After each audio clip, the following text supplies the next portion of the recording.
Shalom Bapak Saudara. Shalom. Shalom. Shalom. Haleluya, puji nama Tuhan. Bersyukur saat sore hari ini kita boleh bersama-sama kembali berkumpul untuk beribadah, memuliakan nama Tuhan. Kita sama-sama mensatukan hati kita untuk memuji memuliakan nama Tuhan.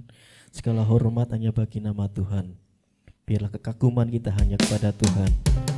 Ku kagum hormat akan Engkau Tuhan.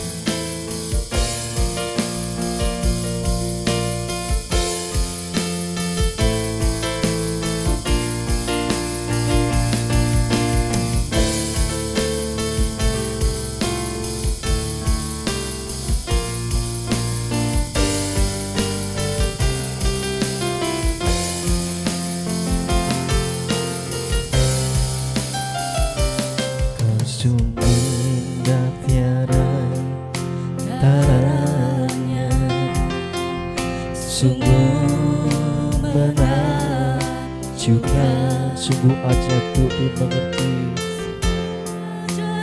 dimengerti, lebih dari semaya ada hikmatmu, hikmatmu tiada terselami, kasihmu dalam tak terduga. Sungguh indah tiada tara yang mulia, mulia dan berkuasa. Ku kagum hormat akan Engkau, ku kagum hormat akan Engkau, Kau Allah yang layak dipuji. Ku kagum akan Engkau.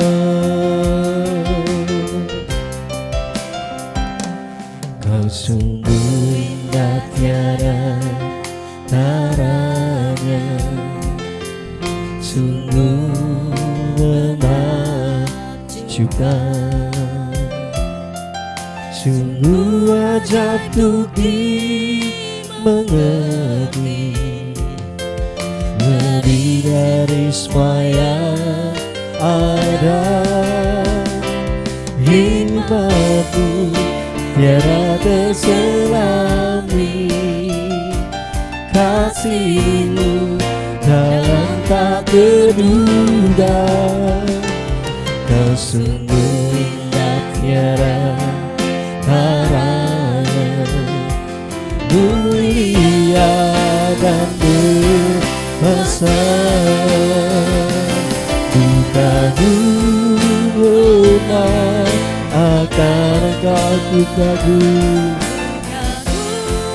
hormat akan Engkau, Kau Allah yang layak dipuji. Ku kagum akan Engkau, ku kagum hormat akan Engkau, ku kagum hormat akan Engkau, Kau Allah yang layak dipuji. Ku kagum akan katakan ku kagum hormat akan Engkau, ku kagum hormat akan Engkau, Kau Allah yang layak dipuji. Ku kagum akan. Saudara saudara itu bangkit berdiri. Ku kagum hormat akan Engkau, ku kagum hormat akan Engkau, Kau Allah yang layak dipuji. Ku kagum akan Engkau, Kau Allah yang layak dipuji. Ku kagum kagum akan Engkau, Kau Allah yang layak dipuji.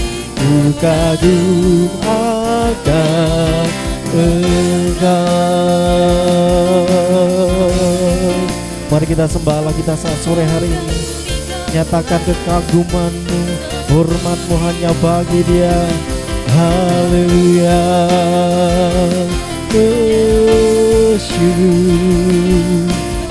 Syukur bagi-Mu, kemuliaan hanya bagi-Mu, kami tinggikan nama-Mu. Syukur Tuhan, hosana bagi-Mu.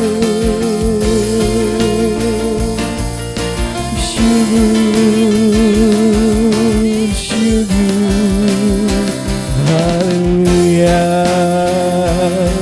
Buka hatimu, buka mulutmu, sembah Dia.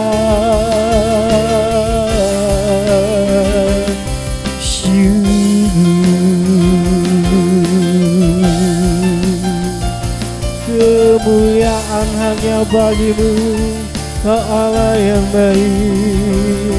Haleluya. Syukur.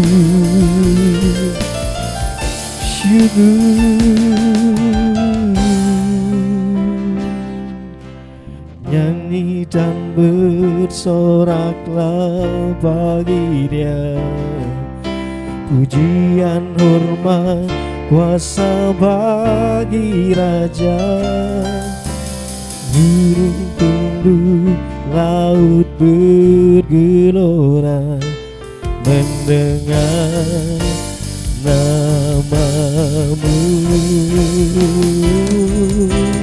Ku bersuka atas perbuatan-Mu, selamanya ku kasih Engkau Tuhan. Tiada janji seperti yang ada padamu.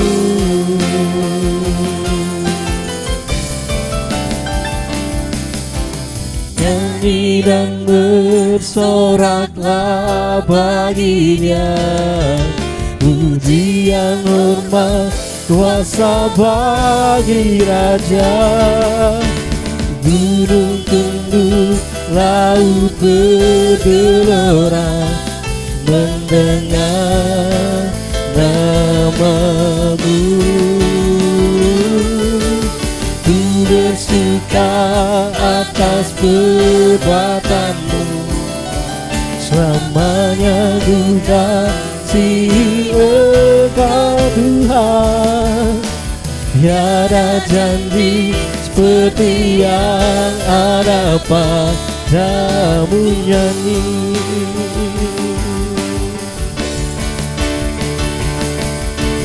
Nyanyi dan bersoraklah bagi Dia, pujian hormat kuasa bagi Raja. Gunung tunduk, laut bergelora mendengar nama-Mu. Ku bersuka atas perbuatan-Mu, selamanya ku kasih Engkau Tuhan. Tiada janji seperti yang ada pada, tiada janji seperti yang ada pada, tiada janji seperti yang ada padamu.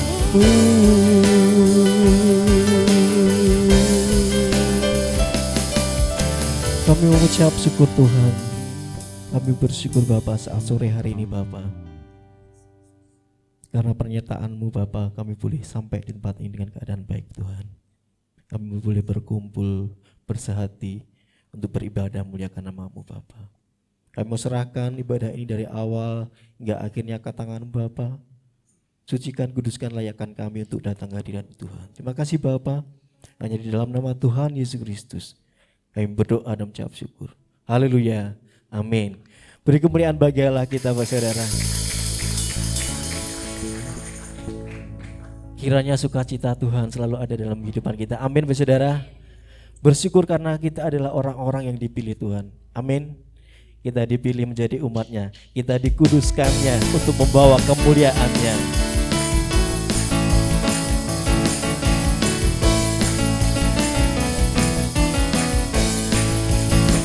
Kita dipilih dari segala bangsa, ya kita dipilih jadi umatnya. Kita dipilih dan dikuduskannya, membawa kemuliaan hanya bagi Dia. Katakan kita dipilih. Kita dipilih dari segala bangsa, ya kita dipilih jadi umatnya. Kita dipilih dan dikuduskannya, membawa kemuliaan hanya bagi Dia. Terimalah kemuliaan dan hormat kami. Terimalah sembah kami, pujian kami. Terimalah kemuliaan dan hormat kami. Terimalah sembah dan pujian kami. Kita dipilih dari segala bangsa, ya kita dipilih jadi umatnya.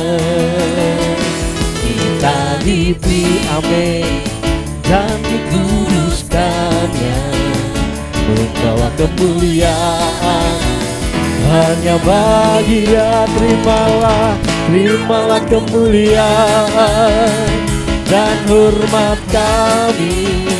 Terimalah sembah kami, pujian kami. Terimalah kemuliaan dan hormat kami. Terimalah sembah dan pujian kami.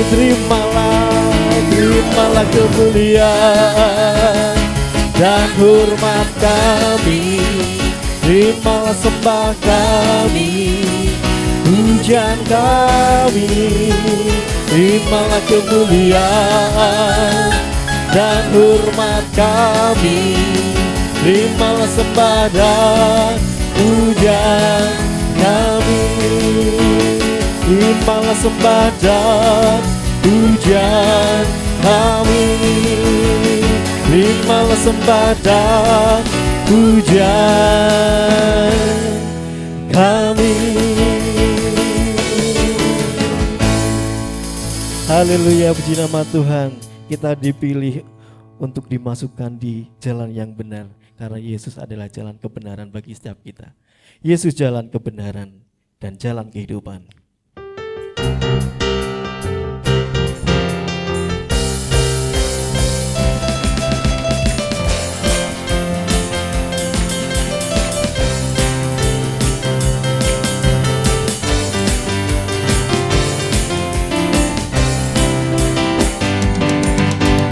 Yesus jalan kebenaran dan jalan kehidupan.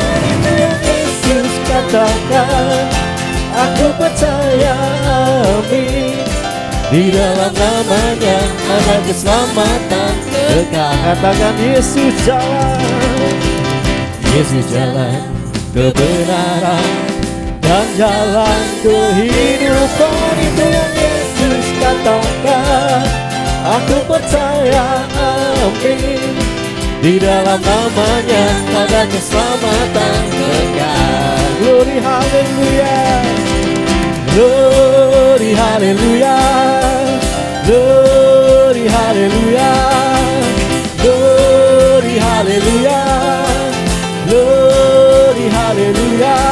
Di dalam namanya ada keselamatan kekal. Katakan Yesus jalan kebenaran, Yesus jalan kebenaran dan jalan kehidupan. Itu yang Yesus katakan. Aku percaya, amin. Di dalam namanya ada keselamatan kekal. Haleluya, Yesus jalan kebenaran, Yesus jalan kebenaran dan jalan kehidupan. Itu yang Yesus katakan. Aku percaya, amin. Di dalam namanya ada keselamatan kekal. Sama-sama katakan glory haleluya. Glory haleluya.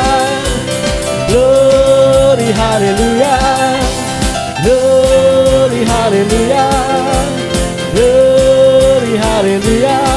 Di dalam namanya ada keselamatan kekal. Katakan glory haleluya. Glory haleluya. Glory haleluya. Glory haleluya. Glory haleluya. Di dalam namanya ada keselamatan kekal. biarlah kamu wanita katakan glory haleluya. Lebih keras lagi. Haleluya.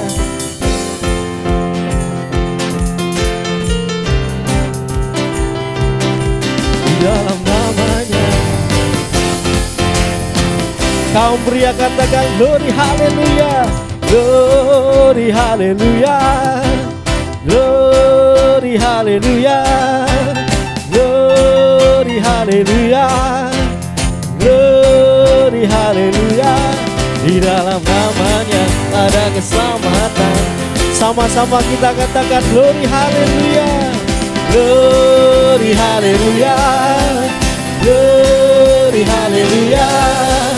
Glory haleluya. Glory haleluya. Di dalam namanya ada keselamatan kekal.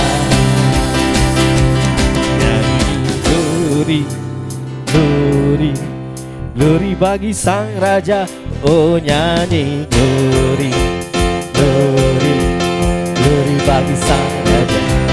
Nyanyi glory, glory, glory bagi Sang Raja. Amin. Rayakan dan nyanyi glory, nyanyi glory, glory, glory bagi Sang Raja.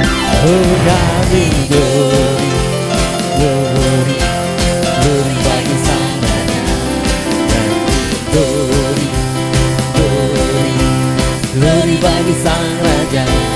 Mari rayakan dan kita akan merasa bahagia. Amin. Bila kita bahagia, kita akan merasa sukacita. Bila kita semuanya di glory, glory, glory bagi Sang Raja. Oh nyanyi glory, glory, glory bagi Sang Raja. Glory, glory, glory bagi Sang Raja. Mari rayakan dan nyanyi. Mari rayakan dan nyanyi. Mari rayakan dan nyanyi. Silakan dua saudara. Haleluya. Biarlah semua pujian hanya bagi nama Dia. Kita mau siapkan hati kita untuk mendengarkan kebenaran firman Tuhan. Tuhan adalah kekuatan kita. Bersama Dia kita akan melakukan kebenaran-kebenaran.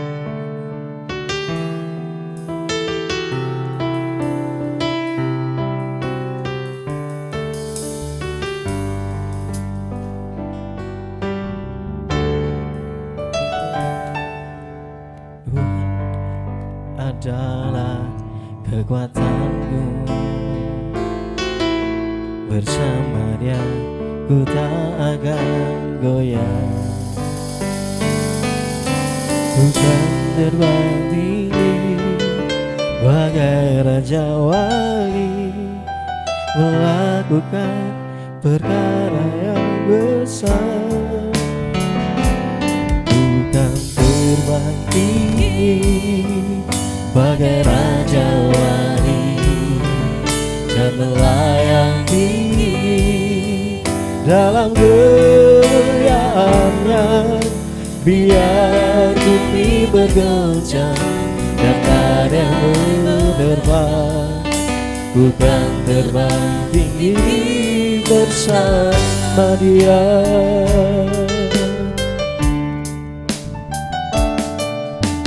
Tuhan adalah kekuatanku, bersama Dia ku tak akan goyah. Ku kan terbang tinggi bagai raja wali, melakukan perkara yang besar. Ku kan terbang tinggi bagai raja wali dan melayang tinggi dalam kemuliaannya. Biar bumi bergoncang dan badai menerpa, ku kan terbang tinggi bersama Dia.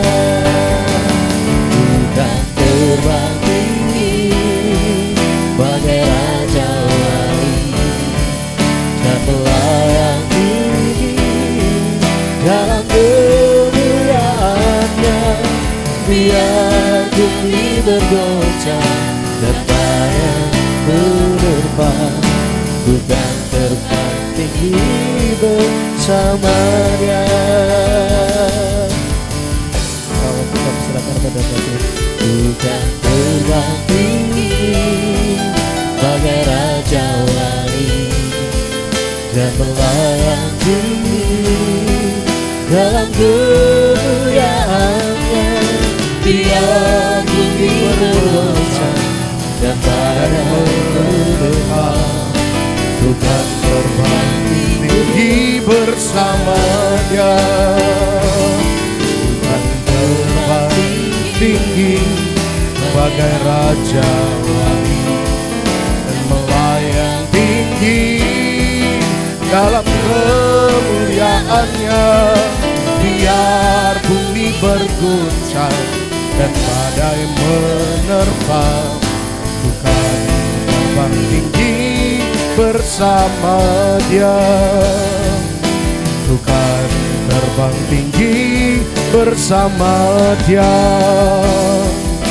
Ku kan terbang tinggi bersama Dia.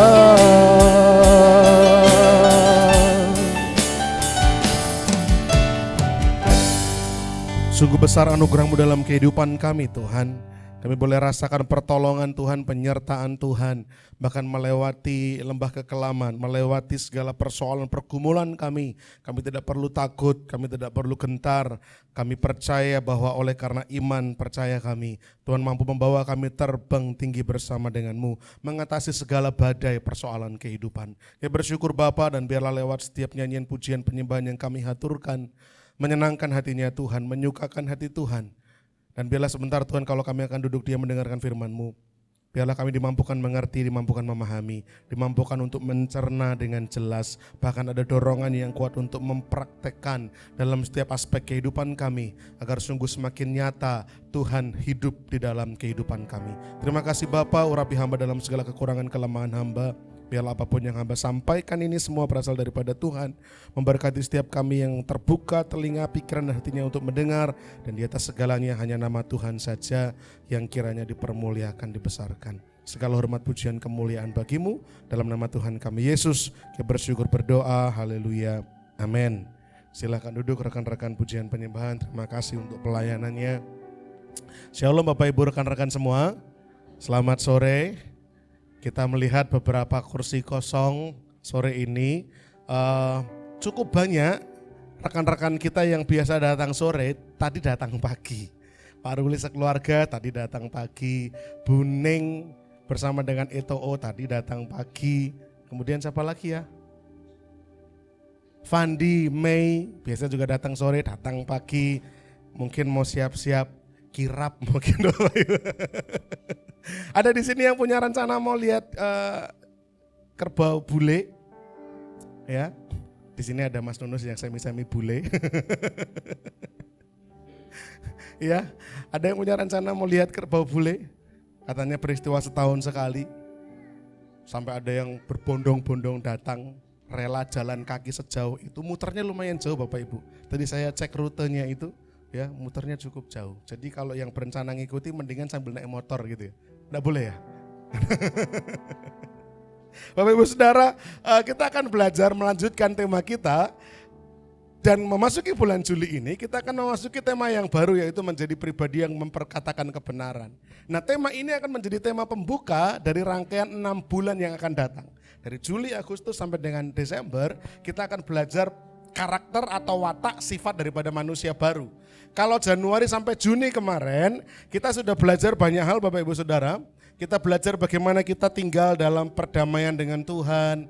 Kita tinggal dalam terang kasih Kristus Februari. Kita hidup dalam karya penebusan oleh darah Kristus itu Maret. Menjadi kekristenan yang bertumbuh itu April. Hidup sebagai pribadi yang takut akan Allah itu Mei. Dan Juni kemarin ditutup dengan pribadi yang mendambakan, mengasihi, mencintai, merindukan Allah. 6 bulan kita ngomongin dimensi yang baru. Saya tuh berusaha mencari ilustrasi yang paling tepat gimana yang menggambarkan dimensi baru dengan ciptaan baru. Mungkin sedikit bisa mewakili walaupun tidak sepenuhnya bisa menjelaskan. Contohnya kayak gini, ikan di dalam akuarium itu loh, atau ikan di dalam kolam. Nah kolamnya itu dimensinya. Nah ikannya itu adalah bicara mengenai pribadinya atau ciptaannya. Sehingga ketika kita bicara dimensi yang baru, yang berubah adalah kondisi kehidupan kita secara keseluruhan. Nilai-nilai hidup kita, semangat, hasrat, dorongan itu berubah semua. Makanya kehidupan orang percaya itu bahkan dikatakan sungguh-sungguh baru. Yang lama berlalu, yang baru sudah datang. Kira-kira seperti itu. Nah ciptaan baru berbicara mengenai ikan di dalam kolam itu, ikan di dalam akuariumnya. Kita ini ikannya. Sehingga dari mulai Juli sampai dengan Desember kita akan membahas watak-watak atau karakter-karakter atau sifat-sifat yang seharusnya dimiliki oleh ciptaan baru. Ini sudah kita lewati kemarin Bapak Ibu. Kita akan buka dulu ayat emas tahunan kita. Ayat emas kita di tahun 2024. Pendek saja ayatnya, 2 Korintus 5 ayat 17. Kita baca bersama-sama Bapak Ibu. Pak Daniel masih bisa lihat? Masih ya? 2, 3. Jadi siapa yang ada di dalam Kristus, ia adalah ciptaan baru. Yang lama sudah berlalu, sesungguhnya yang baru sudah datang. Saya langsung bagi aja jadi 3 bagian. Setiap pribadi yang di dalam Kristus, ayat tadi bilang gitu ya, siapa yang di dalam Kristus.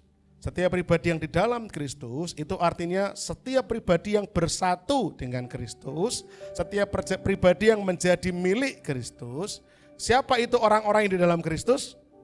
Mereka yang percaya bahwa Yesus adalah Tuhan dan Juru Selamat. Orang yang menjadikan Tuhan Yesus sebagai Tuhan Juru Selamat, mereka ada di dalam Kristus. Nah yang di dalam Kristus seharusnya itu adalah orang-orang ciptaan baru. Manusia model baru sama sekali, betul-betul baru, menjadi pribadi yang sungguh-sungguh baru. Bahkan secara ekstrim kita bisa membayangkan kira-kira begini, Adam dan Hawa dan semua orang sebelum Kristus itu adalah bentuk atau jenis model manusia lama yang terpenjara dalam dosa.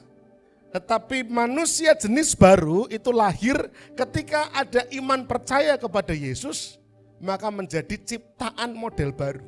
Ini betul-betul baru, beda sama ciptaan yang lama. Ini ciptaan yang sungguh-sungguh baru. Manusia yang mengenakan pakaian manusia baru, yang hidupnya sungguh-sungguh dibaharui. Ekstrimnya kira-kira seperti itu. Dan hidup di dalam dimensi yang baru. Kalau dalam ayat tadi, ayatnya bilang begini Bapak Ibu. Sesungguhnya yang baru sudah datang. Jadi betul-betul segala sesuatunya itu menjadi baru. Itu dimensi yang baru. Semuanya menjadi baru. Sebuah hidup yang baru dimulai. Bapak Ibu Saudara, ini yang kita rasakan ketika kita percaya sama Yesus. Bukan cuma watak kita yang berubah, tapi kehidupan kita secara keseluruhan itu berubah. Sifatnya berubah, tapi kehidupan kita secara keseluruhan, dorongan kita yang dulu mungkin uang berubah menjadi dorongannya untuk Tuhan.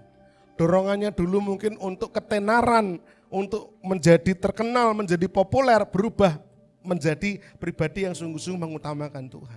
Kehidupannya betul-betul nuansanya baru. Nah, itu dimensi. Nah, kalau ciptaan itu berbicara watak kita, karakter kita, Bapak Ibu Saudara.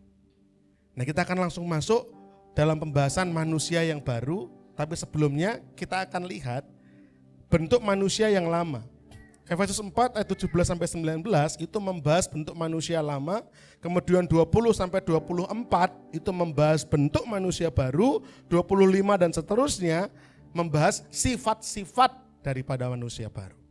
Saya ulang lagi, 17-19 ini ngomongin manusia lama, 20-24 itu bicara manusia baru, dan 25 terus ayat demi ayat akan kita pelajari tiap bulan mulai bulan Juni ini. Tapi kita akan melihat dulu bentuk manusia baru, manusia lama. Saya bacakan Bapak Ibu Saudara, simak baik-baik. Sebab itu kukatakan dan kutegaskan ini kepadamu di dalam Tuhan. Paulus mengatakan kepada jemaat di Efesus, bahkan tidak hanya mengatakan, bahkan dikatakan kutegaskan. Artinya ada sebuah penekanan, digaris bawahi. Dan penekanannya ini bukan berangkat dari karena mangkel, bukan karena anyel, bukan karena misalkan kayak dulu saya suka mangkel sama Mas Gilang ini, karena dikandani ngeyel. Lalu saya bilang, maksudku gini loh, lang gitu. Nah, itu berangkat dari rasa anyel. Tapi Paulus mengatakan dan menegaskannya bukan berangkat dari rasa mangkel, tapi berangkat dari sebuah otoritas ilahi. Aku ketegaskan ini kepadamu di dalam Tuhan. Kata di dalam Tuhan artinya berangkat dari sebuah otoritas sebagai seorang Bapak rohani. Otoritas sebagai pribadi yang melayani Tuhan. Dia menegaskan ini dorongannya, dorongan sebagai seorang gembala. Dorongan sebagai seorang yang punya otoritas daripada Allah. Apa kata-kata yang ditegaskan Paulus? Jangan hidup lagi sama seperti orang-orang yang tidak mengenal Allah dengan pikiran yang sia-sia dan pengertiannya yang gelap. Jauh dari hidup persekutuan dengan Allah karena kebodohan yang ada di dalam mereka dan karena kedegilan hati mereka. Perasaan mereka telah tumpul sehingga mereka menyerahkan diri kepada hawa nafsu dan mengerjakan dengan serakah segala macam kecemaran. Ini manusia lama, Bapak Ibu Saudara. Ada setidaknya 3 kata kunci yang saya temukan menggambarkan nuansa manusia lama. Yang pertama, gelap. Jangan hidup lagi sama seperti orang-orang yang tidak mengenal Allah. Mereka tidak mengenal Allah kenapa? Karena pikirannya itu sia-sia dan pengertiannya gelap. Gelap itu dipakai oleh Rasul Paulus untuk menggambarkan bentuk manusia lama. Gelap. Bapak Ibu, apa yang kita rasakan dalam kegelapan? Apa Pak Daniel? Yang kita rasakan? Takut? Apa Pak Lili? Sumpah? Apa Samuel? Khawatir? Bu Putri? Cemas? Takut? Itu perasaan di dalam kegelapan. Nah, manusia lama pikirannya itu gelap. Dia tidak bisa memikirkan kebenaran. Ada orang yang tetap ngeyel berkata bahwa oh enggak, sekalipun orang tidak mengenal Allah, mereka tetap tahu apa yang baik. Oke, mereka tahu apa itu yang baik, tapi dorongannya dari dalam ego pribadi. Dorongannya bukan untuk kemuliaan Tuhan. Ada orang yang gak kenal Tuhan, memang baik, tapi kebaikannya berangkat dari pikiran manusia. Kalau saya baik, maka saya akan begini. Kalau saya baik, saya akan terima ini. Kalau saya baik, saya akan ngalami ini. Saya melakukan karma baik, saya akan menerima karma baik. Bukan dorongannya karena kita melakukan itu karena dimampukan oleh Tuhan dan untuk kemuliaan Tuhan.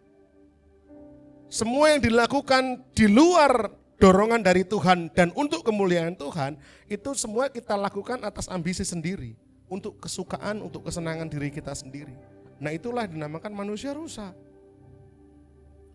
Hanya dirinya saja yang selalu jadi pusat pemikirannya, pusat perhatiannya. Sehingga dia tidak mengenal Allah dan pikirannya gelap. Di dalam keadaan yang gelap Bapak Ibu, seringkali kita merasakan tadi ada cemas, khawatir, takut, bingung, galau, dan segala macamnya. Itulah bentuk manusia lama, nuansa manusia lama. Yang kedua, jauh. Jauh dari hidup persekutuan dengan Allah. Kenapa bisa jauh? Karena kebodohan yang ada dalam diri manusia dan karena kedegilan hati manusia. Kita jauh dari Allah. Dan yang memisahkan kita, yang membuat kita terpisah atau jauh dari Allah adalah dosa-dosa kita. Manusia yang tidak mengenal Allah, manusia yang lama itu hidupnya jauh terpisah dari Allah. Bahkan bahasa aslinya dari kata jauh ini lebih ekstrim, dia menggunakan kata yang artinya kira-kira terasing atau terkucil. Terkucil dari Allah, terasing dari Allah. Kata terasing itu artinya tidak ada orang lain Bapak Ibu. Kata terkucil artinya tidak ada tanda-tanda kehidupan yang lain. Ada orang yang dikucilkan, namanya dikucilkan, dia seorang diri. Nah, pribadi yang jauh daripada Tuhan, pribadi yang terkucil dari Tuhan, hidupnya tidak ada tanda-tanda kehadiran Tuhan. Itulah manusia lama. Tapi manusia baru, hidupnya seakan-akan menunjukkan kehadiran Tuhan. Makanya tidak heran Bapak Ibu Saudara yang mengenal Allah, Bapak Ibu Saudara yang duduk di tempat ini sebagai pribadi manusia baru, seringkali kehadiran Bapak Ibu Saudara itu menarik perhatian orang. Betul enggak? Berapa banyak di antara kita menyadari, mungkin saya sering bahas ini, kita belanja di satu warung yang sepi atau toko yang sepi tiba-tiba menjadi semakin ramai. Atau ketika kita hanya duduk seorang diri tiba-tiba mulai datang kawan-kawan yang lain. Ada rasa nyaman, ada rasa senang ketika melihat kita hadir di situ. Kenapa? Karena pribadi kita menghadirkan kehidupan. Ada Allah yang nyata dan terpancar dalam hidup manusia baru. Tapi manusia lama hidupnya terkucil dari Allah. Orang dalam bentuk manusia lama, kita seperti tidak melihat kehadiran Allah dalam hidup orang ini. Yo peteng gitu ya, yo ulate peteng, yo apa namanya sing peteng Pak. Oh my peteng mungkin ya. Gelap. Itu nuansa manusia lama. Jauh, terpisah, terkucil. Itu nuansa manusia lama. Dan yang ketiga, tumpul. Perasaan mereka tumpul sehingga mereka menyerahkan diri kepada hawa nafsu dan mengerjakan dengan serakah segala macam kecemaran. Melakukan dosa saja itu sudah salah. Tapi manusia lama melakukan dosa dengan serakah. Kenapa bisa manusia lama melakukan dosa dengan serakah? Karena perasaannya tumpul.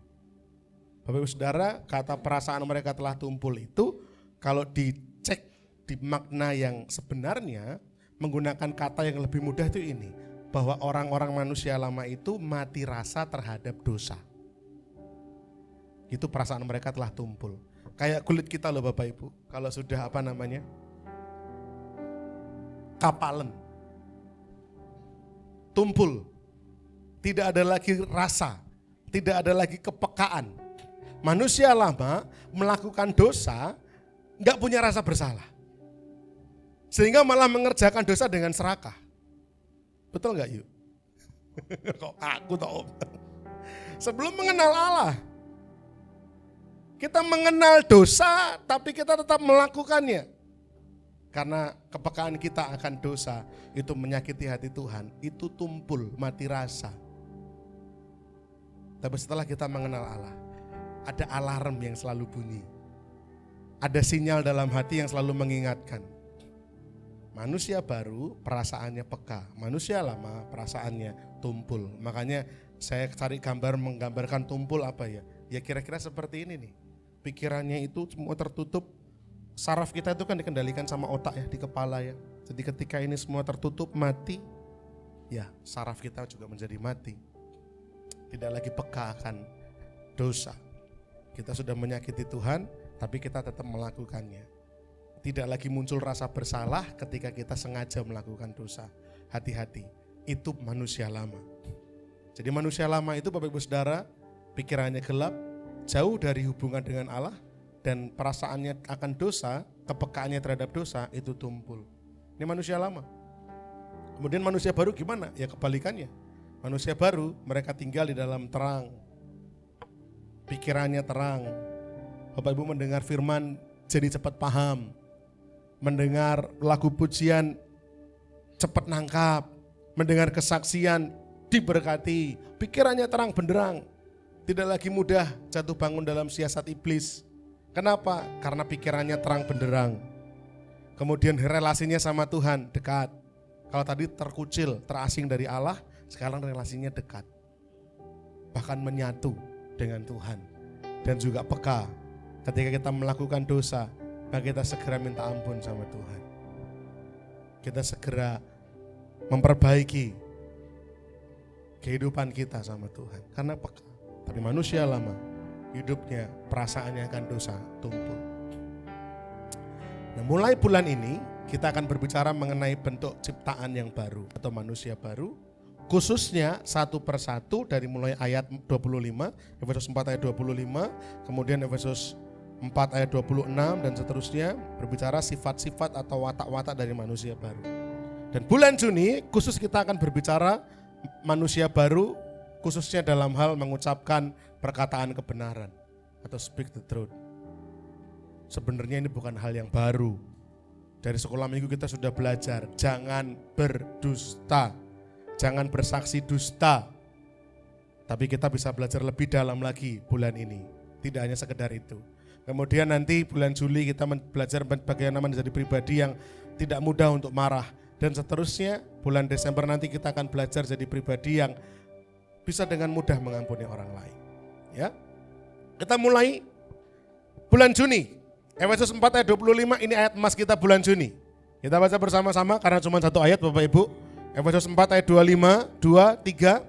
Karena itu buanglah dusta dan berkatalah benar seorang kepada yang lain, karena kita adalah sesama anggota. Satu bulan kita cuma nguplek-nguplek satu ayat ini.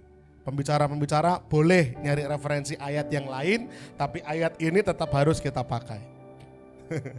Kalau kemarin lumayan stoknya Mas Nunus. 5 ayat, 10 ayat kita bisa gali. PR-nya bulan ini kita cuma satu ayat. Bulan depan juga cuma satu ayat. Jadi makin dalam nanti kita akan belajar ya. Karena itu buanglah dusta, berkatalah benar seorang kepada yang lain, karena kita adalah sesama anggota. Yang pertama, mari kita berbalik arah. Melangkah berbalik arah itu artinya bertobat. Dikatakan karena itu buanglah dusta dan berkatalah benar seorang kepada yang lain. Kita sudah paham Bapak Ibu, pertobatan itu apa? Pertobatan bukan hanya berhenti melakukan dosa. Sepakat? Sepakat Pak G? Bu? Kalau bertobat hanya berhenti melakukan dosa, berarti kalau dulu marah, maka bertobat itu tidak lagi marah. Tapi tidak seperti itu hanya. Enggak hanya seperti itu. Kalau dulu pemarah, maka bertobat, dia berhenti untuk mudah marah, kemudian dia berbalik, justru kata-katanya yang dulu mudah sekali terpancing emosi, terpancing kemarahan, sekarang berbalik, kata-katanya manis, kata-katanya lemah lembut, kata-katanya penuh kasih. Nah itu. Kalau dulu suka berdusta, bertobat itu bukan hanya berarti berhenti berdusta, tapi bertobat juga harus berbalik. Dulu berdusta, berhenti melakukan dusta, kemudian berbalik memperkatakan kebenaran. Itu baru namanya bertobat. Itu baru namanya berbalik arah. Pertobatan adalah berbalik arah. Berhenti melakukan dosa dan kemudian mulai melakukan kebenaran. Dalam hal dusta berarti membuang dusta, kemudian berkata benar. Tapi saya pikir tidak hanya berhenti pada berkata Bapak Ibu. Kita tidak hanya dituntut Tuhan untuk memperkatakan kebenaran. Maka saya mencari Alkitab terjemahan yang lain, dikatakan jangan lagi berdusta, dalam Alkitab bahasa Indonesia masa kini, berlakulah jujur. Artinya tidak hanya berhenti pada perkataan kita menjadi jujur, tetapi sikap kita, perilaku kita jadi jujur Pak. Ini berbicara hidup yang terbuka. Ini berbicara hidup yang punya integritas. Tidak hanya kata-katanya yang jujur, tapi kehidupannya terbuka, orang bisa membaca kita apa adanya. Kita tahu tuh cerita anak-anak kecil dongeng yang kalau bohong hidungnya jadi panjang. Siapa namanya? Pinocchio. Pinocchio itu kalau bohong hidungnya tambah mancung. Bohong lagi makin mancung lagi. Bohong lagi makin mancung. Jadi bersyukurlah yang hidungnya pesek malam hari ini. Berarti jarang bohong. Yang hidungnya mancung, enggak begitu juga kali ya. Ini hanyalah dongeng. Tetapi artinya begini, saya mau tanya, apakah Mas Lilik kalau bohong hidungnya jadi mancung? Enggak juga dong. Pak Yota kalau bohong hidungnya jadi mancung? Ketahuan dong sama Bu Yoto. Ya, tidak, kalau kita bohong hidung kita enggak jadi mancung. Itu hanya dongeng belaka untuk melatih anak-anak kita agar anak-anak tidak bohong. Tapi persoalannya, kalau kita melatih anak-anak untuk tidak bohong, tapi kita sendiri kedapatan bohong, apakah anak-anak kita akan lebih mengikuti kata-kata kita atau contoh daripada tindakan kita? Orang-orang tua seringkali menuntut generasi berikutnya, sikapnya harus begini, kamu harus jadi anak yang seperti ini. Tetapi kita tidak menunjukkan bentuk keteladanan yang sama seperti yang kita ucapkan. Oleh karena itu kejujuran itu tidak hanya berbicara kata-katanya yang jujur, tapi perilakunya, sikapnya juga harus jujur. Mudah untuk ngomong sama anak-anak, sama orang lain, ojo ngapusi. Mudah. Jangan bohong, mudah. Tapi kita yang ngomong untuk orang lain jangan bohong ini, sudahkah kita menunjukkan kehidupan yang jujur dan terbuka? Sudahkah kita menunjukkan kehidupan yang juga jujur, yang tulus, yang straightforward gitu, punya keterbukaan gitu? Kalau belum, maka sekalipun kita berkata yang benar, tetapi kalau sikap hidup kita enggak benar, apalah artinya kata-kata? Katanya action speak louder than words. Sikap tindakan kita itu berbicara lebih keras daripada kata-kata kita. Keterbukaan tidak hanya berhenti dari ucapan yang jujur, tetapi juga perilaku hidup yang juga jujur. Rasul Paulus menasihati jemaat di Efesus dalam ayat yang jadi ayat emas kita bulan ini, Bapak Ibu Saudara, untuk berhenti berdusta. Berhenti berdusta bukan hanya berhenti berkata dusta, tapi juga melakukan segala sesuatu yang bertentangan, berhenti melakukan segala sesuatu yang bertentangan dengan kebenaran. Jemaat Efesus, kenapa mendapatkan penekanan ini dari Rasul Paulus? Kenapa Rasul Paulus begitu menekankan salah satunya watak manusia baru adalah untuk berhenti berdusta? Kenapa? Karena jemaat Efesus, saya pikir bukan sebuah kebetulan kalau pelajaran demi pelajaran yang saya dari awal ketika mencanangkan tema, saya tidak khusus nyorot mengenai jemaat Efesus, tidak. Tetapi ternyata ayat-ayat yang diambil itu semuanya menyoroti di jemaat ini, Bapak Ibu. Kemarin kita belajar surat 1 Yohanes itu khusus untuk orang-orang di Asia kecil, khususnya kepada jemaat di Efesus. Kemudian kemarin juga kita bahas mengenai kitab Wahyu yang nyoroti mengenai pesan Rasul Yohanes kepada jemaat di Efesus, yang dulunya kamu menyala-nyala tetapi sekarang kehilangan kasih yang mula-mula. Nyoroti lagi jemaat Efesus. Nah, hari ini kita justru malah langsung belajar dari surat Efesus. Paulus mengingatkan, kenapa toh sebenarnya masalah di jemaat Efesus? Kenapa? Karena ternyata di jemaat Efesus, Paulus itu sudah membaca bahwa akan ada muncul penyesat-penyesat dari dalam jemaat. Pembohong-pembohong dari dalam jemaat yang kemudian merusak kesatuan jemaat, bahkan ngompor-ngompori kemudian ngajak jemaat untuk meninggalkan imannya kepada Kristus. Itu sudah diperingatkan Rasul Paulus dalam Kisah Para Rasul pasal yang ke-20. Sudah diweling, hati-hati terhadap serigala-serigala baik yang dari luar maupun yang dari dalam gereja, dari dalam tubuh Kristus.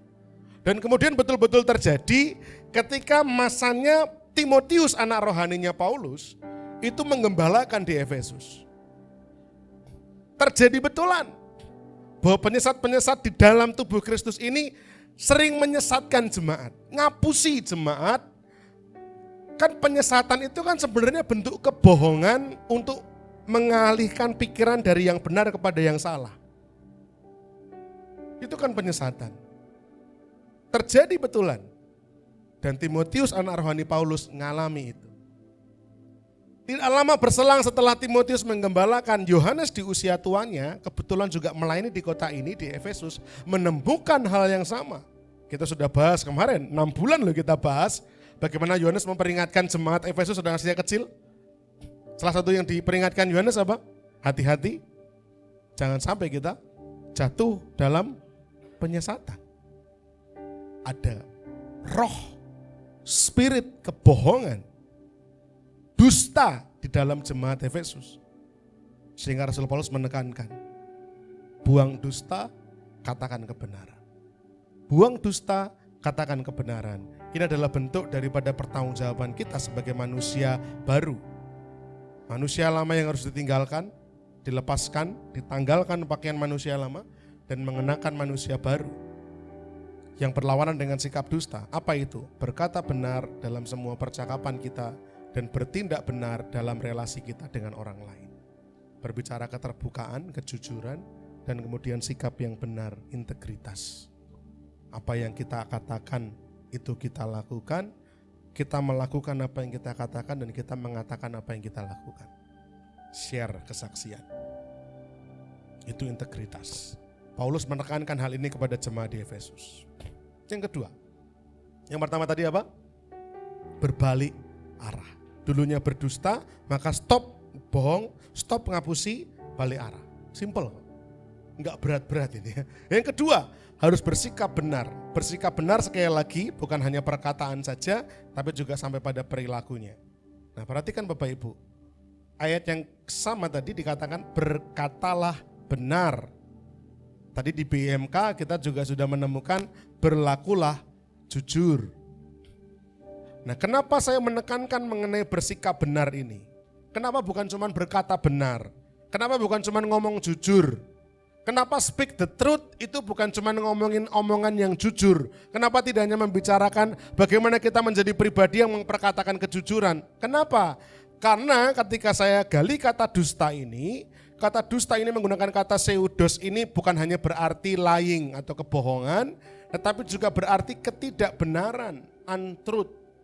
Tapi juga berarti kepalsuan, fake. Hari-hari ini banyak orang itu palsu. Sama atasannya di kantor hormat, tapi begitu istirahat pulang kantor ngerasani. Ada yang kayak gitu enggak Mbak Yola di kantor? Kalau di kantor gitu misalkan sama Mbak Yola, oh ya Mbak, begitu mungkin keluar kantor terus ketahuan ada yang ngerasani. Ada kayak gitu Mbak Dita? Banyak. Hari-hari ini banyak orang palsu. Di rumah suami-suami palsu dengan istrinya. Istri palsu dengan suaminya. Anak-anak palsu sama orang tuanya. Di rumah kayaknya nurut sama orang tua, begitu keluar rumah, wah kayak kuda dilepas dari kandangnya.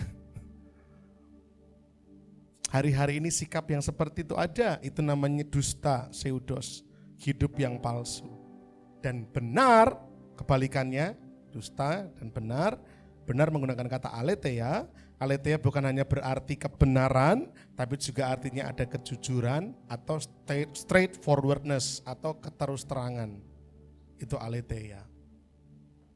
Jadi Bapak Ibu Saudara, sekali lagi ini bukan hanya berbicara mengenai kata-kata yang benar, mengenai kebohongan saja, tapi ini juga mengenai hidup yang asli, hidup yang jujur, hidup yang terus terang, sikap yang betul-betul benar.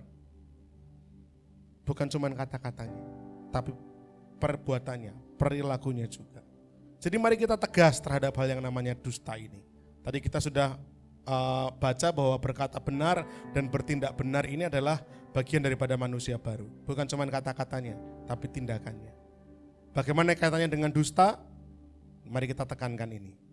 Sebagai anak-anak Allah, mari kita jadi anak-anak Allah yang tidak mau berdusta, tidak berani berdusta, dan tidak menyukai dusta. Tidak mau berdusta berbicara pilihan, keputusan. Seorang Om Lili mungkin setelah mendengar firman ini, atau mungkin sebelumnya pun sudah menegaskan bahwa saya nggak mau berdusta. Itu pilihan. Nah, pilihan ini kaitannya cuma dengan diri sendiri. Keputusan saya nggak mau berdusta. Tapi kalau saya tidak berani berdusta, ini bukan hanya kita bertanggung jawab pada diri kita sendiri. Tapi tidak berani berdusta, ini sudah ngomongin karena kita bertanggung jawab sama mata yang maha melihat. Pribadi Allah. Kalau saya tidak mau berbohong, itu pilihan keputusan kita sendiri kok. Tanpa melibatkan Tuhan pun, banyak orang berkeputusan, saya nggak mau bohong. Itu prinsip saya. Tapi kalau saya tidak berani bohong, itu artinya sudah melibatkan ada pribadi lain yang kita hormati. Ada pribadi lain yang kita takuti. Tapi yang mau sungguh-sungguh hidup sebagai manusia baru, bukan hanya sekedar tidak mau dan tidak berani, bahkan saya membenci untuk bisa melakukan dusta. Bukan membenci orang lain berdusta sama saya loh, bukan. Tapi saya benci kalau saya harus berdusta.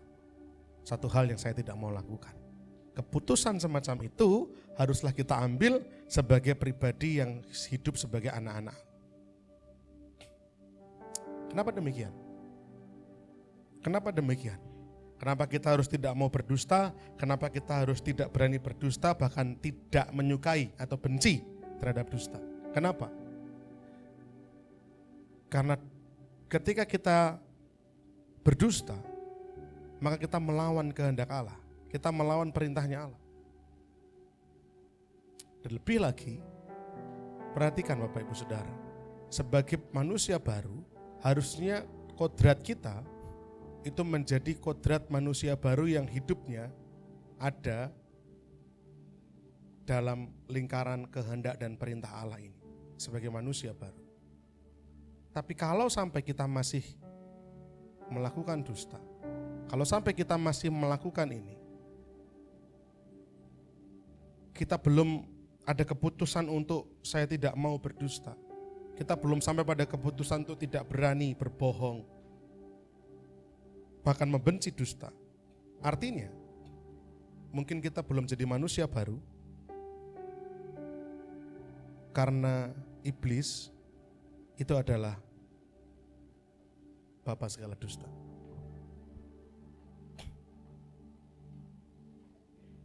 Kebohongan bukan perkara yang sederhana. Kebohongan adalah dosa yang sudah didesain dari awal oleh si jahat untuk menjatuhkan manusia. Dengan cara apa Adam dan Hawa jatuh dalam dosa? Dusta. Iblis berbohong kepada Hawa tentang buah pengetahuan baik dan jahat. Betul? Kamu sekali-kali gak akan mati. Padahal Tuhan bilang apa? Kalau kamu makan, mati. Senjatanya iblis apa? Dusta. Dari zaman Adam Hawa, zaman purba, sampai saat ini, senjatanya berubah? Tidak. Senjatanya ya itu aja. Namanya apa? Dusta. Namanya bohong. Bahkan Tuhan Yesus saja harus menghadapi siasat jahatnya iblis. Apa? Apa yang dikatakan iblis ketika mencoba Yesus? Kalau engkau anak Allah. Faktanya, Yesus anak Allah. Bapa ngomong sama Yesus apa? Ketika Yesus dibaptis, ada suara dari atas surga berkata, inilah anakku, kepadanya lah aku berkenan. Faktanya, Yesus adalah anak Allah, tapi iblis melintirnya, kalau kamu anak Allah. Semacam ada kata-kata yang masuk dalam hati, nek tenanan kowe anak Allah. Syukur kepada Allah, pribadi Yesus adalah pribadi yang tidak mungkin bisa berdosa. Dia tidak bisa berdosa. Tapi strategi itu seringkali dilontarkan kepada Bapak Ibu Saudara dan kita jatuh. Kita ini sungguh-sungguh anak Allah. Tapi berapa banyak kita jatuh dengan perkataan iblis.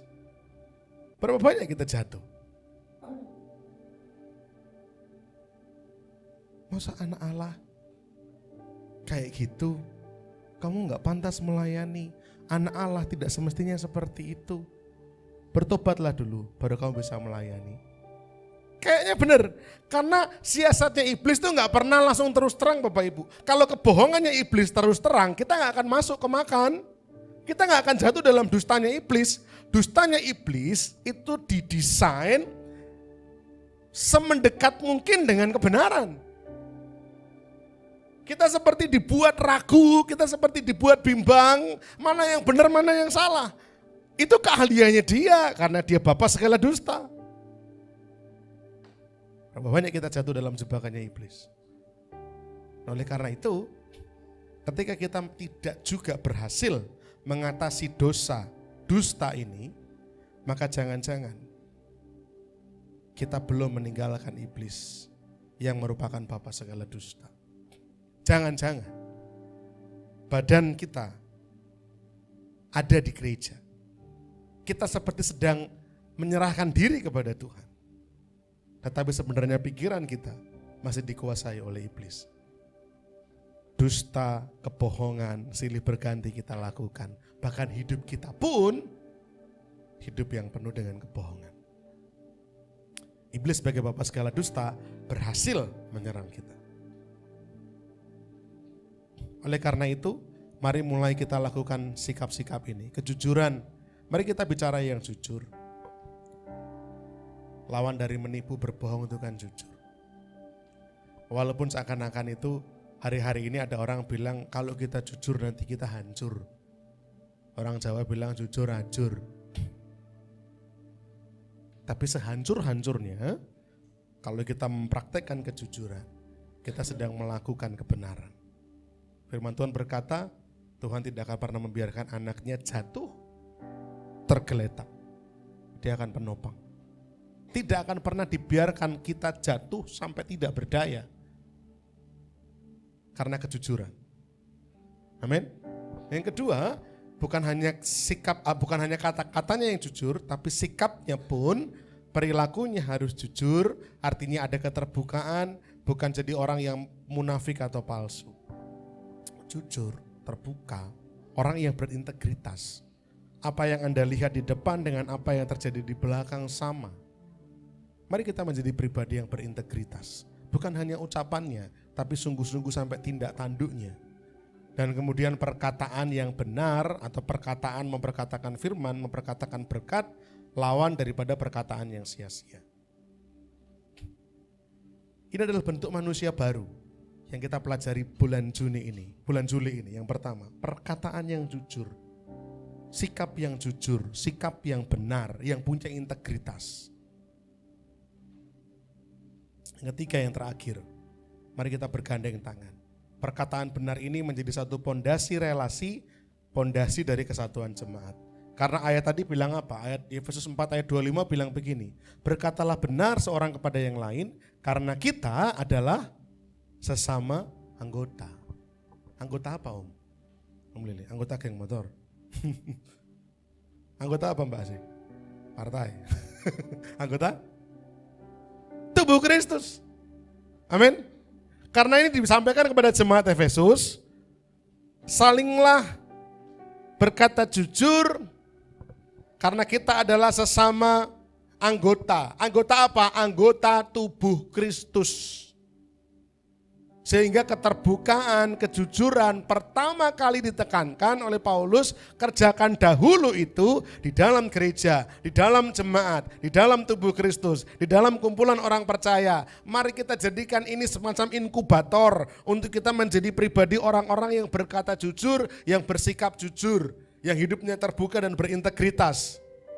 Karena kita sesama anggota tubuh Kristus. Kebenaran atau kejujuran ini mari kita mulai dari dalam lingkungan jemaat orang percaya.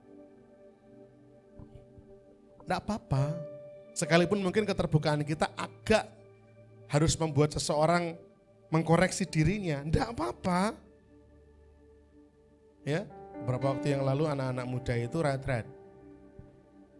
Dan kondisi kamarnya di tempat retret yang kemarin dipakai itu tidak seperti retret kita yang di Bukit Hermon.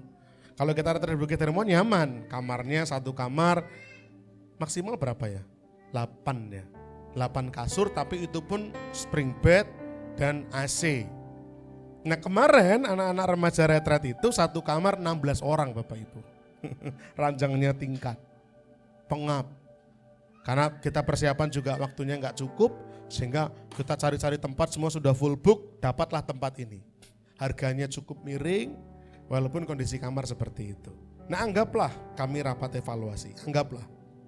Kemudian saya lontarkan kepada mereka pengurus remaja, yuk silakan kasih masukan, kasih saran. Untuk retret kita kemarin apa yang perlu diperbaiki. Nah kalau kita mau mempraktekkan kejujuran, keterbukaan, ya sampaikan aja. Maka pengurus atau panitia remaja itu ngomong aja, Om saya mau ngomong, gimana? Kamarnya Om, pengap, sumpek, satu kamar 16 orang. Gitu kan. Jadi rasanya istirahatnya nggak nyenyak. Ya, kalau ada yang ngorok buanter misalnya gitu ya, satu kamar keganggu semua misalnya. Silakan diungkapkan kebenaran, kejujuran. Sekalipun mungkin bagi yang mencarikan tempat itu, yang mengusulkan tempat itu, mungkin ya akan ngerasa, wah padahal senggula inggon aku gitu. Wah ya kondisinya memang seperti itu. Tapi itu penting untuk pembangunan tubuh Kristus, kejujuran dan keterbukaan. Yang penting caranya, cara yang baik, membangun. Enggak misalnya saya rapat, gimana ada masukan retret kemarin anak-anak muda remaja, kemudian Samuel angkat tangan. Saya Om, gimana Sam? Wah kamarnya kayak kandang babi Om. Pengok, wah serang karu-karuan gitu kan. Gue rasa-rasanya, wah kasure akeh kan Om, tumone gitu kan. Wah aku rasa turu Om gini. Kayak Bandung dijejer-jejer gitu kan. Wes kono ada yang bau badan gitu kan, ngeler kelek, keluar semua. Itu bentuk keterbukaan, memang kejujuran, memang, tapi tidak disampaikan dengan baik. Samuel kalau ngomong kayak gitu bisa berpotensi ngelukai yang nyari tempat. Juga sesuk ben gulen dhewe. Aku gulai rekoso-rekoso boleh kandang babi. Babi orang karuan gelem turu kono, lho saya parah. Keterbukaan itu penting di dalam jemaat, dalam tubuh Kristus, dalam gereja, tapi juga mari kita sampaikan dengan baik. Hindari segala bentuk kebohongan, kepalsuan dalam gereja. Pemain musik, ini koordinator musiknya Mas Gilang nih. Kalau misalkan nggak bisa ngomong nggak bisa, alasannya yang benar gitu ya. Jangan terus Wahyu, ya, Gilang, Mas Gilang aku nggak bisa pelayanan besok karena aku lembur shift malam. Wah, ternyata futsal sama teman-temannya. Itu bentuk kebohongan, bentuk ketidakjujuran. Dan begitu itu ketahuan sama Gilang, maka itu akan merusak yang namanya kepercayaan. Kepercayaan yang sudah rusak akan menjadikan mustahil terjadinya kesatuan. Begitu kepercayaan rusak, maka kesatuan akan sirna. Iblis gimana cara memporak-porandakan gereja? Salah satunya lewat dusta, lewat kebohongan. Kan paling gampang toh, sementing orang lain nggak tahu. Tapi kan Tuhan punya banyak cara untuk membukakan kebohongan. Begitu ketahuan, maka kepercayaan rusak, kemudian apa yang terjadi? Kesatuan mustahil dikerjakan. Oleh karena itu, hal ini penting. Mari kita mulai dari dalam lingkungan orang percaya. Kebenaran dan kejujuran itu ibarat hutang yang harus kita bayar seorang terhadap yang lain. Om Lili ini mungkin gak punya hutang sama Bu Asih. Gak punya toh Om. Tapi bentuk kejujuran daripada Mas Lili, Om Lili ini kepada Mbak Asih, itu adalah bentuk sikap bertanggung jawab seakan-akan bahwa Mbak Asih ini berhak untuk menerima kejujuran dari saya. Saya berhutang untuk ngomong jujur sama Mbak Asih. Saya berhutang untuk ngomong terbuka sama Samuel, sama Alvin. Walaupun saya gak punya hutang sama Alvin, tapi seperti punya kewajiban bahwa dia berhak untuk tahu yang sebenarnya. Kejujuran, keterbukaan, itu ibarat seperti hutang yang kita harus bayarkan kepada sesama kita. Bapak Saudara yang dikasih oleh Tuhan, saya mau tutup dengan hal ini. Kebohongan itu selalu dirancang untuk menyesatkan. Coba pikirkan baik-baik. Kebohongan itu selalu dirancang untuk menyesatkan. Ada lagu dulu anak-anak saya dari tadi pagi tuh saya ingat-ingat gak ketemu-ketemu. Lagu anak-anak yang dulu sering kali anak-anak nyanyikan itu loh. Pamit jarene nggo bayar SPP ternyata tuku sate karo kancane. Piye Om? Ada yang ingat enggak Om? Pak Yoto ingat apa? Lama sekali Pak lagu itu Pak. Mbah Yani. Saya menek. Om Lili pernah agak ingat-ingat ya. Saya dari pagi tak cari-cari, tak ingat-ingat, enggak ketemu-ketemu.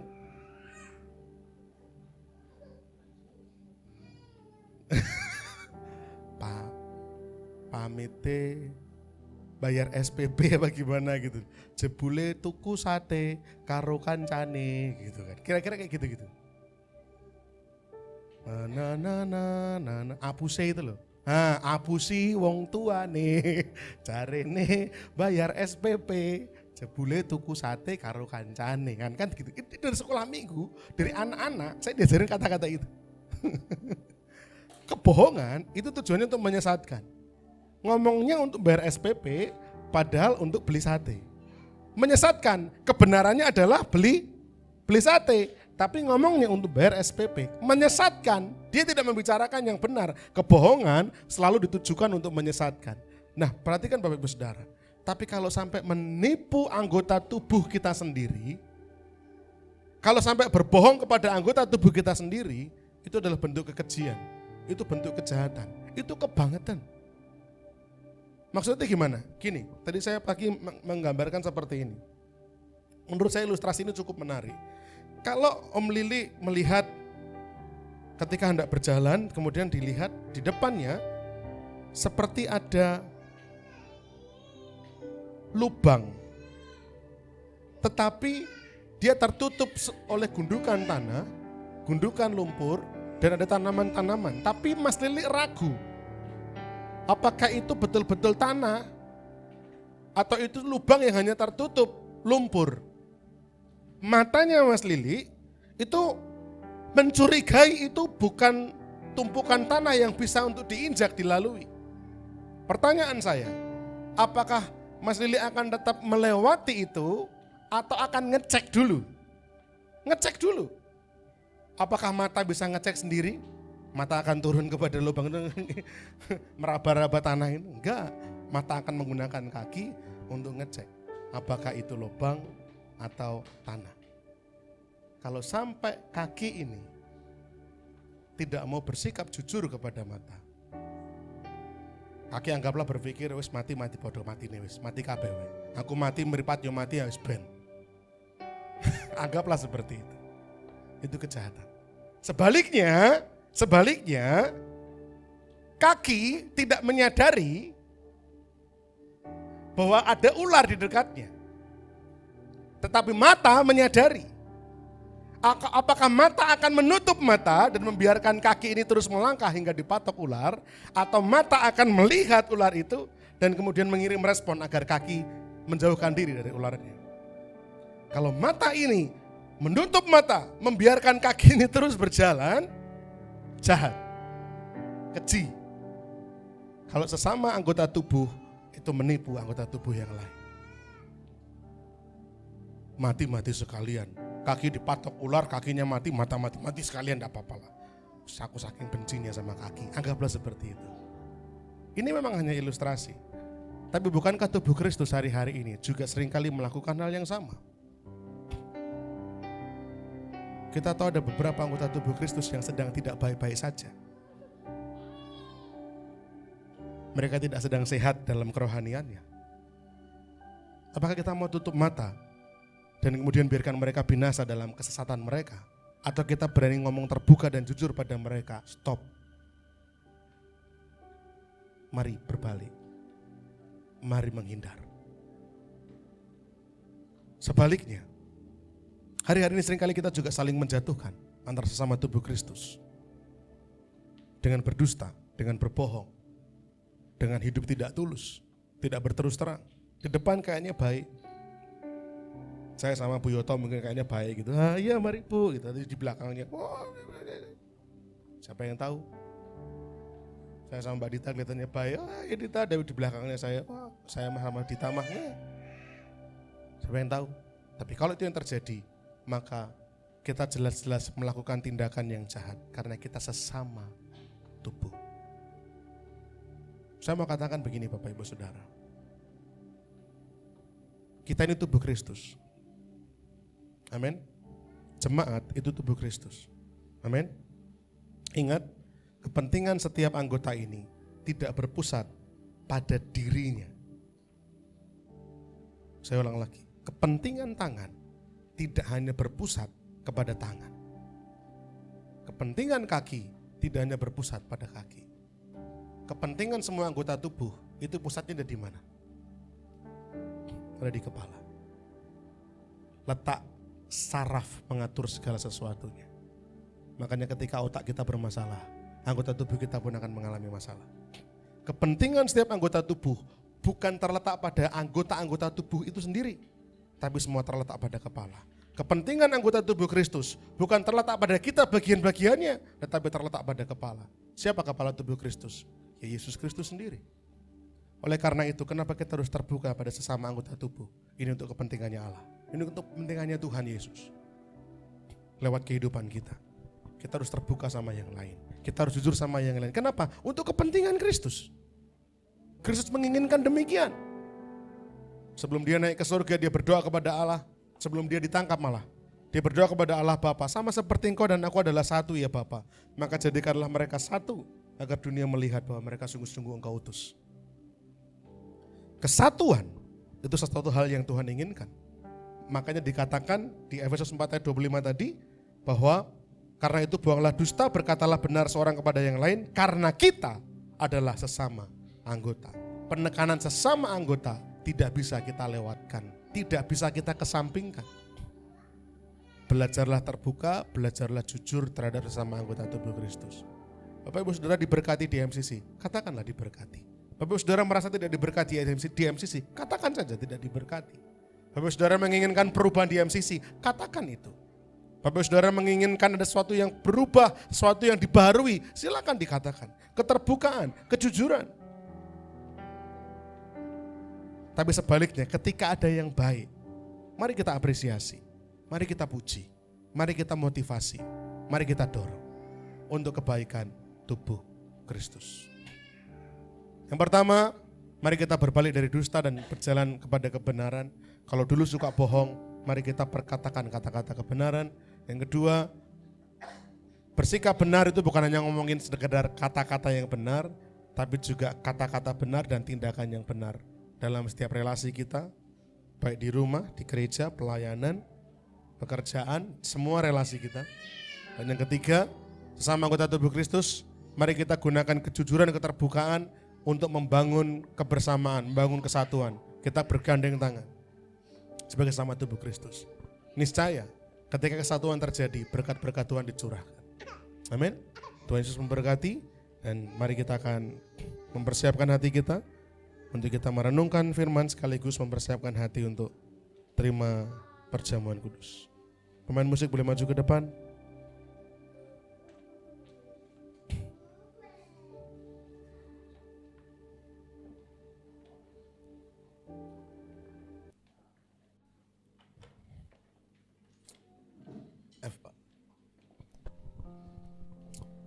Kita akan naikkan pujian menyenangkanmu, senangkanmu. Mari kita merenung, sudahkah kita bersikap tulus dan bersikap jujur dalam keseharian kita, dalam segala aspek kehidupan kita? Masihkah kita menyimpan kepalsuan? Mari kita terbuka di hadapan Tuhan dan menjadikan hidup kita sungguh-sungguh menyenangkan hatinya Tuhan dengan memperkatakan kebenaran dan bersikap benar.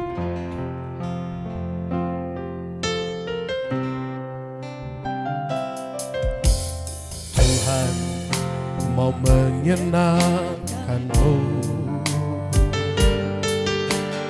Tuhan bentuklah hati ini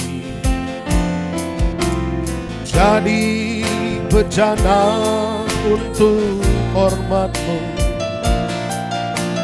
Cemerlang bagai emas murni.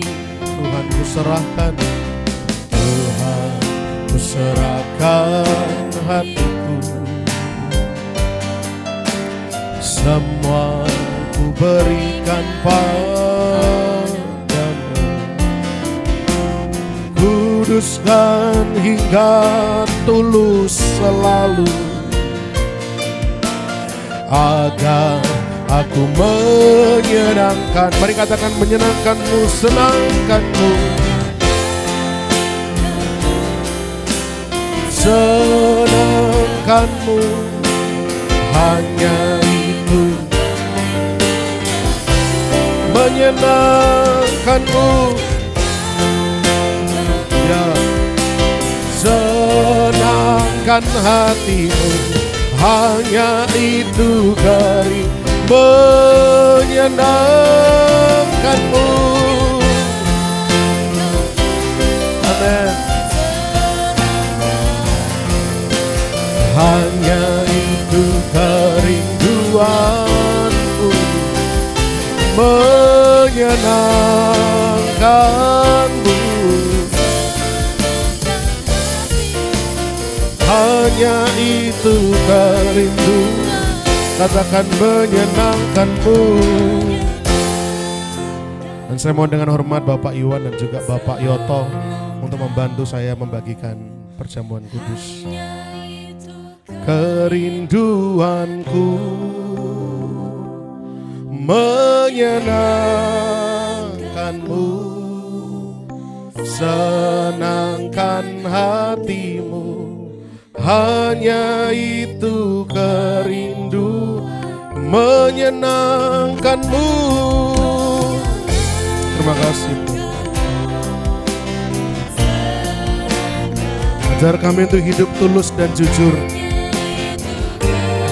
Ajar kami untuk menjadi pribadi yang berintegritas dalam sikap, dalam perkataan dan perbuatan kami, untuk menyenangkan hatimu, untuk kepentingan Tuhan saja. Hanya itu kerinduanku.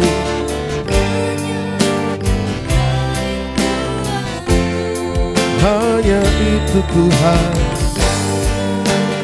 kerinduanku.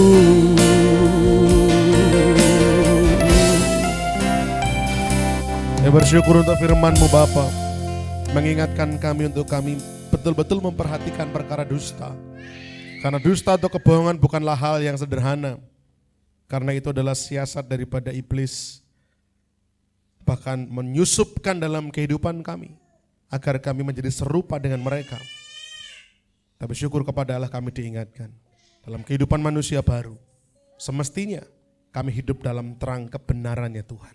Menjadi pribadi yang berkata benar, bertutur benar, dan bersikap berperilaku benar.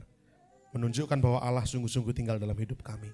Terima kasih Bapa, bila firman-Mu ini tersampaikan dan masuk dalam hati setiap kami semua menjadi rema yang kuat, menjadi bekal kami melakukannya, mempraktekkannya dalam setiap aspek kehidupan kami.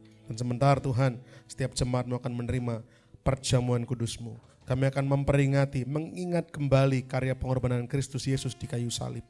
Menjadikan kami untuk terus berpengharapan dalam keselamatan kami di dalam Tuhan. Untuk kami tidak meninggalkan Tuhan, sekali Yesus selamanya tetap Yesus. Bila tetap boleh menjadi komitmen kehidupan kami. Dan bila Tuhan layakkan setiap kami agar kami layak dan pantas untuk ambil bagian dalam perjamuan kudus, mengingat betapa besar kasih-Mu Tuhan dalam kehidupan kami.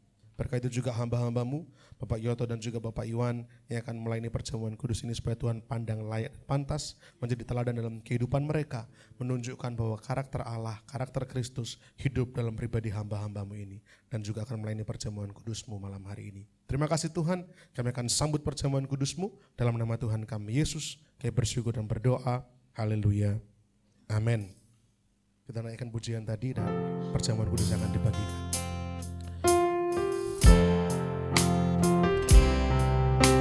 Senangkanmu, hanya itu kerinduanku. Menyenangkanmu, senangkan hatimu, hanya itu kerinduanku, menyenangkanmu, senangkanmu, kerinduanku, menyenangkanmu, senangkan hatimu, hanya itu kerinduanku, menyenangkanmu, senangkanmu, itu kerinduanku, menyenangkanmu, senangkan hatimu, hanya itu kerinduanku, menyenangkanmu, senangkanmu, hanya itu. Terima kasih Bapa. Mari kita bangkit berdiri bersama-sama. Thank you Lord.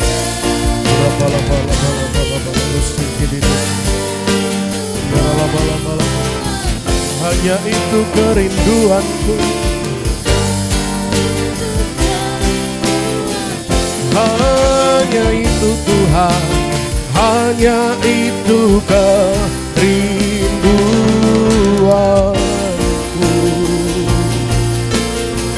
Terima kasih Bapak.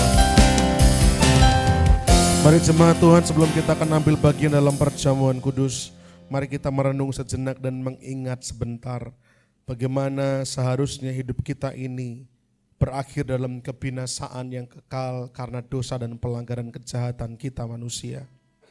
Tetapi syukur kepada Allah karena begitu besar kasih-Nya akan dunia ini, sehingga Allah mengaruniakan putranya satu-satunya, yaitu Yesus Kristus Tuhan, untuk boleh mati di atas kayu salib, menanggung dosa pelanggaran kita, agar kita yang berdosa dibenarkannya dan menerima kehidupan yang kekal. Kita pantas bersyukur akan hal itu.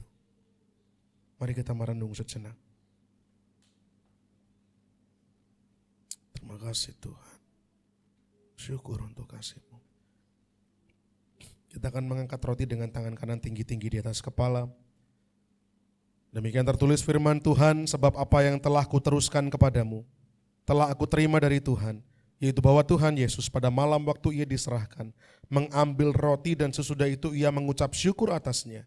Ia memecah-mecahkannya dan berkata, inilah tubuhku yang diserahkan bagi kamu. Perbuatlah ini menjadi peringatan akan aku. Marilah saudara kita makan bersama-sama dengan percaya dalam nama Tuhan Yesus Kristus.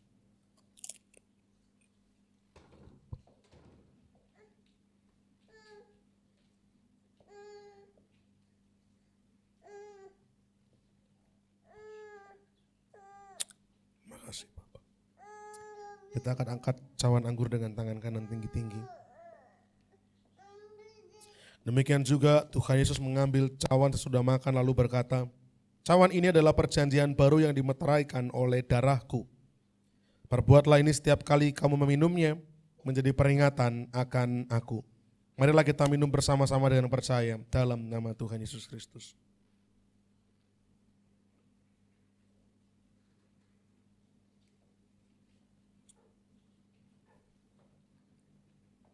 Terima kasih Tuhan. Kami bersatu dengan tubuh-Mu dan darah-Mu Tuhan. Kami dibenarkan, kami dipulihkan, kami disucikan, dikuduskan. Kami diselamatkan, ini semua karena anugerah. Biarlah sungguh hidup kami menyatakan ciptaan baru. Sikap watak karakter manusia yang sungguh-sungguh baru. Supaya sungguh nyatalah bahwa Kristus tinggal dalam kehidupan kami. Terima kasih untuk berkat perjamuan kudus-Mu Tuhan. Kami terima sepenuh-penuhnya segenap berkat perjamuan kudus. Di dalam nama Tuhan kami Yesus Kristus, kami terima dan berdoa. Haleluya. Amin. Tuhan memberkati. Silakan duduk Bapak Ibu Saudara. Kita akan lanjutkan ibadah kita.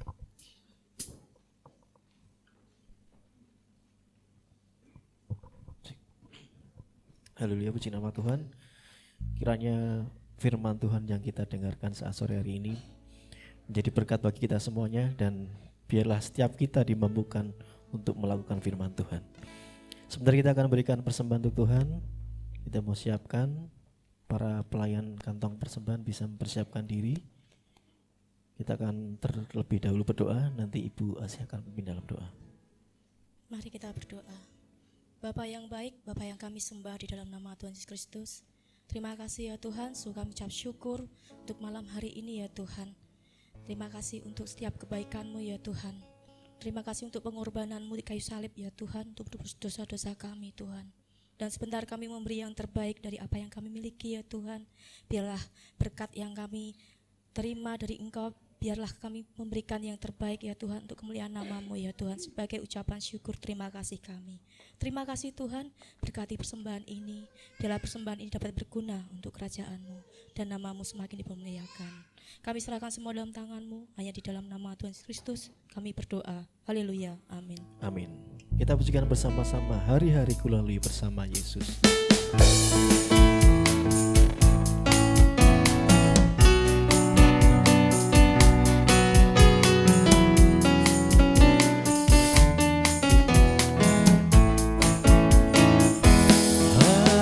Hari-hari kulalui bersama Yesus, suka duka ku jalani bersama Yesus, persoalan dan cobaan yang ku hadapi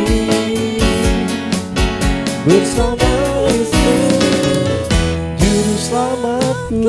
Hari-hari kulalui, Hari-hari ku lalui bersama Yesus, suka duka ku jalani bersama Yesus, persoalan dan cobaan yang ku hadapi bersama Yesus, juru selamatku. Bersama Yesus, juru selamatku. Bersama Yesus, juru selamatku.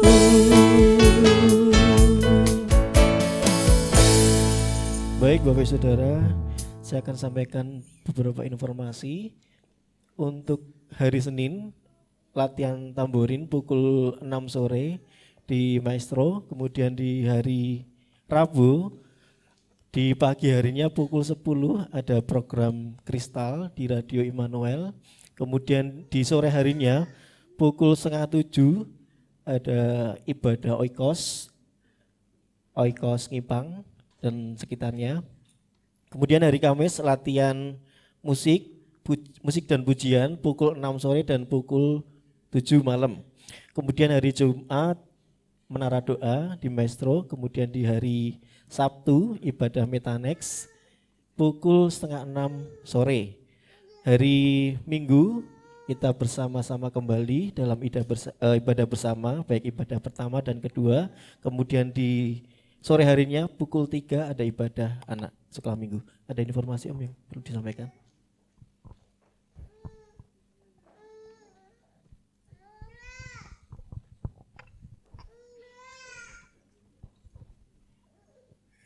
Bapak Ibu Saudara, ada sedikit pengumuman tambahan. Besok malam jam 6 sore sampai setengah 9 kira-kira akan ada pertemuan dengan seluruh tim pastoral dan juga koordinator Oikos dan juga koordinator komisi. Nah, seluruh tim pastoral ada 5 pasang, ada 10 orang sebagai tim pastoral. Kemudian koordinator Oikos, masing-masing Oikos diwakili 1 orang koordinator mewakili Oikosnya, dan juga tiap komisi diwakili 2 orang mewakili komisinya, komisi anak, komisi remaja, dan komisi wanita. Karena kita baru punya 3 komisi itu di gereja kita, sehingga baru 3 komisi itu. 10 orang dari tim pastoral, kemudian masing-masing koordinator Oikos 1 orang per Oikos, dan juga 2 orang setiap komisi perwakilan untuk ikut rapat evaluasi setengah tahun sekaligus mempersiapkan penyusunan panitia untuk ibadah padang kita di bulan Agustus. Seperti yang tahun lalu kita kerjakan, tahun lalu kita ibadah padang di Taman Balai Kambang, ya diawali dengan rangkaian lomba-lomba. Nah nanti juga akhir bulan Juli ini kita akan start mulai lagi juga dengan lomba-lomba. Nanti diakhiri puncaknya di bulan Agustus akhir ada ibadah padang. Kalau ibadah padang, seluruh keluarga besar JKI MCC akan hadir di sana. Kalau retret tidak semua join retret karena retret harus menginap. Kemudian acara malam apresiasi Oikos kemarin hanya yang pegiat-pegiat Oikos yang ikut, yang tidak aktif di Oikos tidak ikut. Nah tapi kalau ibadah padang semua keluarga besar JKI MCC. Kalau menurut data Bapak Ibu Saudara ya, menurut data apa yang dipegang oleh Mas Adris, kalau semua hadir, data yang ada itu kisarannya di angka 130 sampai 140-an orang nama. 130 sampai 140 orang individu. Ya. Nah, kalau sekiranya itu Tuhan izinkan, nanti ibadah padang akhir bulan Agustus ya kira-kira sejumlah itu. Kalau Tuhan mengizinkan semua berangkat. Ya, tentu kita berharap, kita berdoa semua bisa aktif berpartisipasi dalam kebersamaan di acara ibadah padang itu.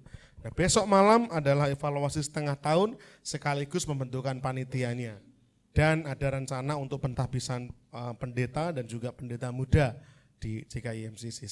Sekarang ini kan saya masih posisinya di pendeta muda, belum pendeta penuh. Oktober besok 2 tahun sudah semenjak pentahbisan pendeta muda sudah bisa ditahbiskan menjadi pendeta penuh, tetapi saya pikir akan saya tunda sampai bulan Januari di ulang tahun dan juga perayaan Natal gereja kita. Nanti sekaligus di Januari itu nanti akan ada pentahbisan pendeta penuh dan juga beberapa orang yang berkenan untuk menjadi pendeta muda di gereja kita akan sekaligus kita tahbiskan bersama-sama di bulan Januari. Oleh karena itu persiapannya akan kita mulai dari pertengahan tahun ini. Mohon dukungan doanya Bapak Ibu Saudara supaya acara evaluasi besok berjalan dengan baik, dengan lancar dan bisa menghasilkan keputusan-keputusan yang terbaik untuk pelayanan pekerjaan Tuhan di tempat ini. Tidak ada lagi yang lain. Sepertinya itu saja. Oh ya tambahan, Oikos Kartasura, ibadah Komwa besok Selasa. Betul ya Bu ya? Di rumahnya Bu Evi. Dan kalau saya nggak salah dengar, Oikos Kartasura juga hari Jumat. Di mananya di mana Bu? Di tempat Bu Evi juga. Jadi seminggu 2 kali Bu. Puji Tuhan. Berkatnya double-double ya. Jadi hari Selasa tempat Bu Evi dipakai komisi wanita, kemudian hari Jumatnya dipakai untuk Oikos Kartasura.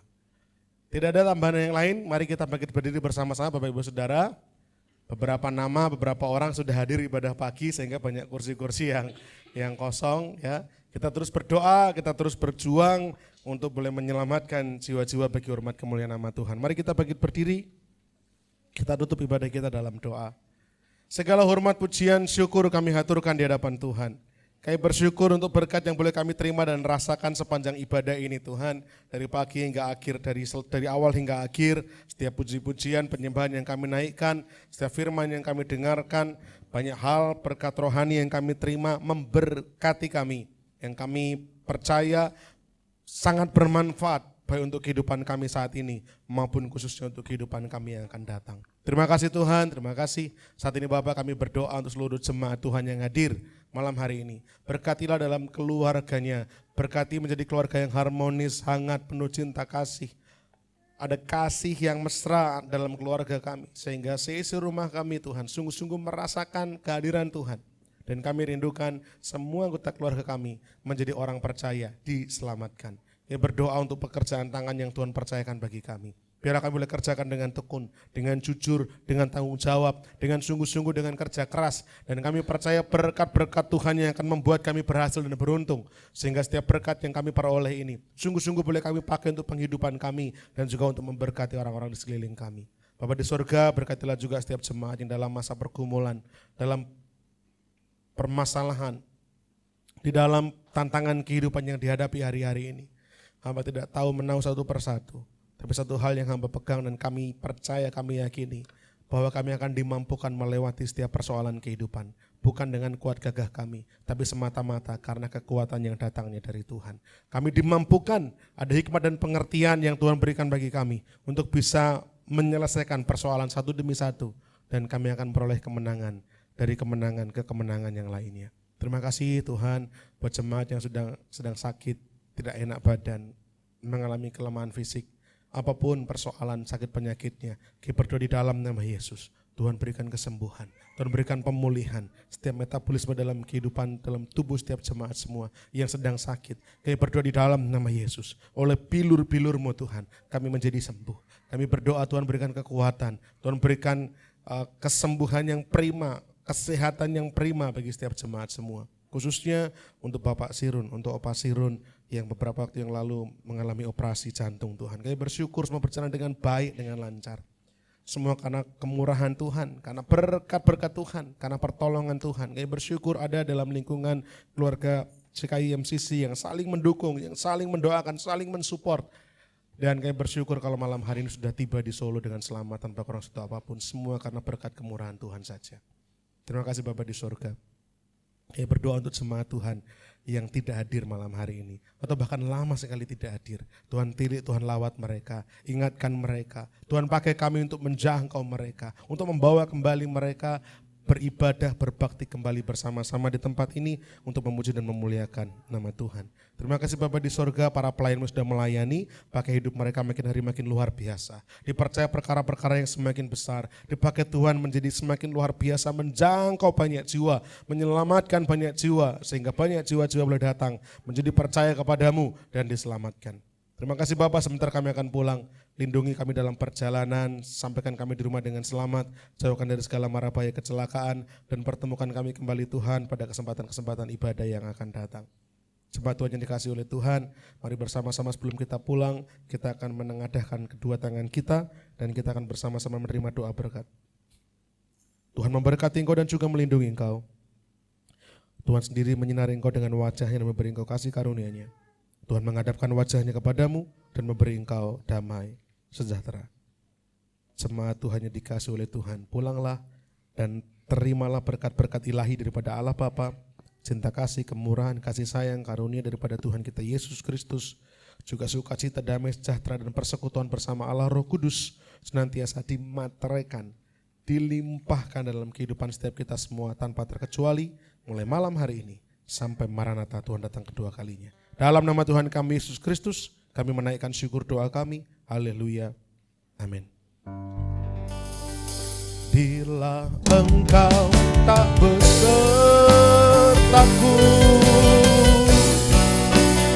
ku tak mau berjalan.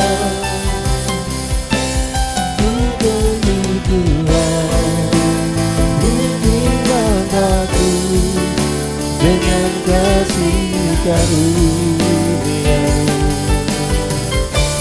bimbinglah aku setiap waktu, berjalan dalam Roh. Nyatakan Tuhan kemuliaan-Mu dan berjalanlah dengan nyatakan Tuhan, nyatakan Tuhan kemuliaan-Mu dan berjalanlah dengan nyatakan Tuhan, nyatakan Tuhan kemuliaan-Mu